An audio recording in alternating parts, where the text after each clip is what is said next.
No niin, nyt ollaan tässä Pihlaiston tallissa ja Sevy on nyt seissyt tässä semmonen 6 vuotta käyttämättä ja ei ole liikutettu eikä käynnistetty sinä aikana. Ja vähän epäilee, että pensat on vanhentunut ja hartsiintunut tonne kaasariin, mutta mä otin kanisterillisen uutta bensaa mukaan 15 litraa ja oli suunnitelma, että mä olisin tyhjentänyt ton tankin, kun muistan, että sinne muutama litra laitettiin, kun silloin viimeksi käytettiin. Ja olisin sen imassut tyhjäksi taikka sitten jotenkin saanut tyhjennettyä sen, mutta ei onnistunut kyllä nyt kotikonstein. Että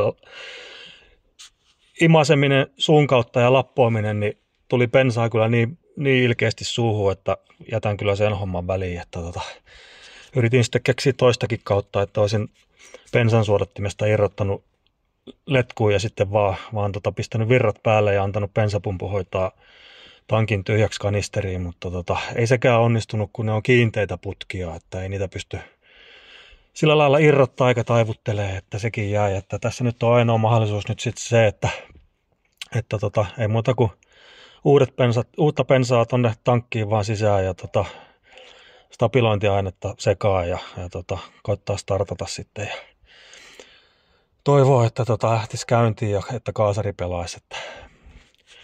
No niin, tässä on sitten totuuden hetki, että nyt laitetaan virrat päälle. Sillä on uusi akku nyt. Uusi akku ja se on kiinni ja näyttäisi pelaavaa, että valot toimii. No nyt lähti heti sitten Backseat of the Transami soimaan, mutta ei se mitään. Katsotaan miten lähtee starttaa.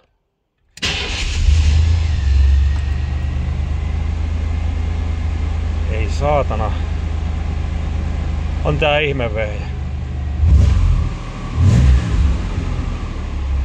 Kyllä se vaan lähti. Tehdään pikku kokeilukierros.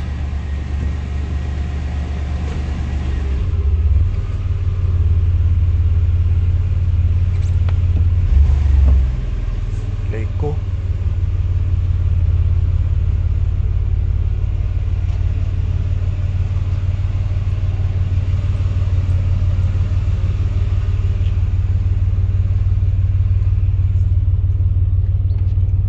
Kyllä tää nyt sen verran liikkuu, että saadaan tää railerin kuitiin ja saadaan vietyä Jyväskylän talliin tää, niin saa jatkaa rakentamista.